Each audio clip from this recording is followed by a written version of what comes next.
See, we were just being really vanilla. The Cowboys were. We didn't want to show them all of our good stuff. Yeah. So. Same with you guys today? Yeah. So that's why Dak. Stepped out of bounds on purpose. You got a second bye week next week. Yeah. Listen, the Giant fan. I didn't know you were still like watching football. Oh, you're not? Okay. All right. All right. Obviously, it was a really good win. And against a team, it was tricky. I didn't like playing High Point the first game of the year. Obviously, they run an unorthodox offense, 5 out, a lot of screens and splits, and with a group that 9 of your kids you never played before, 7 who suited up today. You just didn't know what to expect, and so there are a lot of sleepless nights for me this week, just trying to figure out how they were going to perform, and to get one under our belt, it's sweet satisfaction. The win is great, but just to see what they were going to do when the lights turned on. And I was very pleased. Obviously, Liz, Kayla, and Georgia are in different roles now, where not only their leadership is needed from a lead by example standpoint, but they need to lead vocally. And they did that. They were very specific in their commands and what they needed everybody to do. Something we're going to need from them all year long until we can get everybody up to speed. But I'm sure I'm going to watch film and see some mistakes, but really good win for us. I thought Liz was terrific. Georgia played a phenomenal game because she had nine assists and 1 turnover. She had us going. And we had a really good flow. She was finding people, shooters.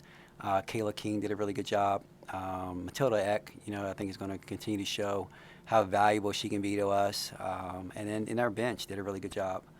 So a lot of potential. I'm excited, to watch their growth. But I think we have a lot of potential to continue to grow. Please raise your hands, guys. We'll start up front with Jimmy. Kenny, as starts to a season go, is this about as well as you would have expected? Yeah, I didn't know what to expect, Jimmy, honestly. And people were asking me, and my daughter, Chloe, just called me a drama king because when I came home today, obviously she knows me as well as anybody. She said, "You look so nervous." And then we came out and we played well. And so they think I'm, crying wolf a lot, but I'm not. And I just didn't know. It's kind of like I told the ACC network, it's like having your Christmas tree up in November and there's a big present up underneath of it with your name on it, and you have no idea what it is, and you have a month to watch it. And then here comes Christmas Day, and you get to open it. You have no idea what's going to pop out. You have no idea. And I don't know. I've watched them in practice, and my rotation is a work in progress because nobody has really stepped up other than the big three, Matilda really, and really separated themselves. So now I have some film I can watch and see how they executed, how they communicated with each other. That second half, we really slowed some things down. We were trying to work some different rotations, all right, and see who would fit with who, and we did like the Cowboys did, and we kept everything vanilla in the second half. Obviously we got a big game on Thursday, but we didn't want to continue to run our offenses, so we just really kept it, and we got a little bit stagnant, but I liked what I saw, so it was a really good start for us. I'll just put dot, dot, dot. Yeah. Stay We up were- front with Tim. Kenny, how encouraging was that opening quarter, especially? You guys were 14 for 16 from the field. I mean, it seemed like there was no rust for this team at all. Yeah, there were days that we had this year that we had like 2 practices this year that I walked out of the gym and I was like, if we play like that, we can beat anybody on our schedule. And then there were some days where I'm like, okay, can we guard, or can we do this, or can we do that? I think we have some really good pieces. Once we really get it going, we put another shooter on the outside around Liz. And so once Matilda really gets an understanding of what we want to do and how we want to do it, and we can try to find her, and you got Kayla and Georgia gets it going as well, it's going to be hard to double team her.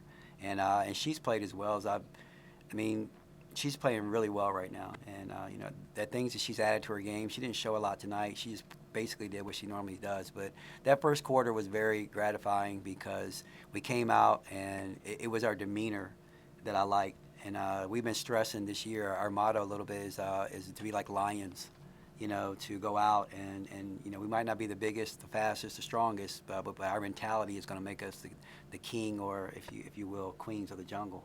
And so I was really praised of that first quarter. And then what were your thoughts on Matilda Eke and her debut? It seemed like obviously brought a lot as a sharpshooter from three, but also on the defensive end and all over the floor seemed to bring a lot to the table for you. You know, guys. that was the one thing that we questioned a little bit, her ability to defend. We didn't know.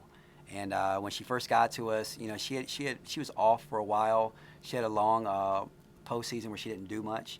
And then we were playing in Greece. And that was the question that I had: can she defend? And what she's shown me is that she might not be the quickest, but she's really smart. She's a really smart player and understands schemes. And we can put her in positions to help us. But, you know, whenever she misses a shot, you know, I'm like, what's wrong with you? Because that's how much confidence I have in her. And I think she's going to really blossom for us. I'm very glad she chose Virginia Tech. Going back to Anthony. Kenny, one thing Liz mentioned as a positive from tonight was the communication on the defensive end. Is that something that you noticed as well? And Yeah. is that something you guys have been working on? Barking, I've been preaching it every day, and it gets to be a little bit more specific than just communicate. You know, you have to be specific in your communication. You can't just say screen. You need to say screen left Carly, all right, so that we're all on the same page. You know, last year we had the luxury of where the chemistry got to be so good, they would read each other, and they didn't really have to say much. All right, with this group, we have to say a lot, you know. So I told them, I said, give full sentences, you know, and talk, and that's not good enough. And then the last thing we talked about was, you know, there can be a lot of people talking, but there has to be somebody listening. You know, we've done a lot, you know, to work on our communication skills, and it's not just talking. Someone needs to listen, and I think they're getting that and understanding that. Go in front to Mark, then we'll go to David. Because you were so nervous leading up to this game because of the opponent, what do you think? What did you see to explain why this was not a challenge for you? Why you were able to kind of take control right from the get-go? I think we you know, we had a scrimmage last week, and we didn't play as well as I liked, and it was against a team that was pretty similar, and they ran some stuff, and we didn't scout. I really wanted to see what they were going to do. And we didn't fare well in some of the actions that they were running, and we knew this was going to be very similar. And so, like this week, I barked at them more this week than I did the whole, you know, summer and fall combined. And it was like really trying to get that point across that we have to be more specific. We have to be a little bit tougher. We have to be a little bit stronger. And I thought we were soft in our scrimmage. And when we had a week, you know, it was a tough week. And so that led up to my sleepless nights. But then to watch them come out today and communicate and do the little things we talked about, you know, I'm gonna take some NyQuil tonight, and I'm going to sleep for a long time tomorrow. What time I got to be here tomorrow? 11:30. 11:15. All right, yeah, I might be here for that. Go to David on the right. Liz mentioned how happy she was for Carly to, you know, redshirt last year, gets to play, 7 points. She had 4 blocks. Yeah. What did you like about just what you saw from her when the lights turned on? You know, Carly, like everybody loves Carly. All right, everybody roots for Carly. You know, she's like their little sister. She's part of our family. She went through everything last year. You know, the ins and outs. She's a beautiful soul. Is always happy. And so, you know, they're going to be proud of her and happy for her, and they're going to try to bring her along as much as possible. She's had an up and down fall preseason. She had a really good Greece trip, and then she's just been a little bit inconsistent, you know, in what we need to do and what we need her to do. And I don't know, maybe she's a gamer. She came out tonight and she played well. You know, she played well, and maybe she's Allen Iverson. Who needs practice, you know? But she played well, and I was very happy for her. And when she scored all of her baskets, you know, there's a collective cheer with all of us who have been around her because, you know, everybody loves her. Second row on the right. Yeah, you held a high point, 3 of 16 on the three-point field goals. Going into facing Iowa with a lot of shooters, especially obviously Caitlin Clark, what did you learn from this game that you'd like to contribute to that one for sure? Yeah, I mean, we have length on the perimeter. You know, other than Georgia, everybody is other than Georgia and Samaya, everyone is 6 foot and longer. And so we're going to get out there and we're going to contest. And, you know, now we're going to play some teams a little bit more traditional where they're going to have post players. And then Liz does a tremendous job of cleaning up some things. So it was a point of emphasis. It has been a point of emphasis since I've been here. I think last year we led the ACC in three-point field goal defense. And now with three ball being so prevalent, you know, and especially with this group, both a lot of teams, you know, you can get hurt. by the three. And it's a luxury for us to have Liz inside. I think you're going to see Clara Strack be able to help us as long as when she gets her feet wet, because she's a good shot blocker. And so we really have to be focused on running people off the three-point line. And no offense to High Point, but we know it's going to be a different level. You know, you had two teams that were in the Final Four, and, you know, Caitlin Clark is a special player. I feel like we're going to go play against Steph Curry. And, you know, and she's going to hit some tough shots, and we're going to understand that. But also, you can't leave the others because they got some really good shooters around her, too, as well. Kenny, how much did you appreciate, enjoy the pregame pomp and circumstance, and how much did you just want to get on the floor because you just want to answer those questions? Yeah, I appreciated it a lot. I didn't enjoy it at all because I was still thinking about everything that was about to happen with the game.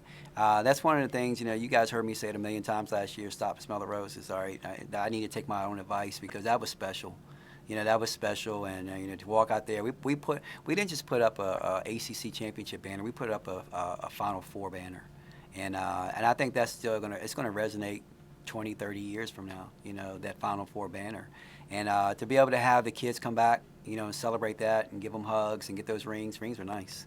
You know, we got 2 big rings, and so it's just really special night. I'm sure I'll look at the highlights. You know, there was always a camera in my face somewhere, so I'm sure there's a lot of highlights, and I'll sit back and watch it probably during the men's game, and then get on to Iowa. Let's go back to Tim on the right. Kenny, what are your first thoughts on the game against Iowa on Thursday? It might be the best and biggest game in college basketball, men's or women's, this week. Yeah, you know, it's not a game I'm happy about, but I'm happy about it. You know, who wants to play Iowa the second game? Not me. You know, but I think it's a game that's going to be great for the women's game in general, not just Hokie Nation, not just Iowa, the Hawkeyes, but for for women's basketball in general. I saw the game a little bit today with Notre Dame and South Carolina, and it was a blowout, and it wasn't great, but it was a win-win situation for both teams. I really believe that. To be on that stage on the first day is a win-win situation for women's basketball. I think that's what it's going to be on Thursday. You have 2 top 10 teams playing, and it's going to be a high-level basketball game, and there's going to be a lot of eyes tuned into it, and it's just a plus for us. Not only a plus for our program, but, you know, we're benefiting from that because we're on ESPN. You know, we're on ESPN, and we'll watch it, and a lot of people will watch it, and we're looking forward to that. All right. Thank you, Coach. All right, guys.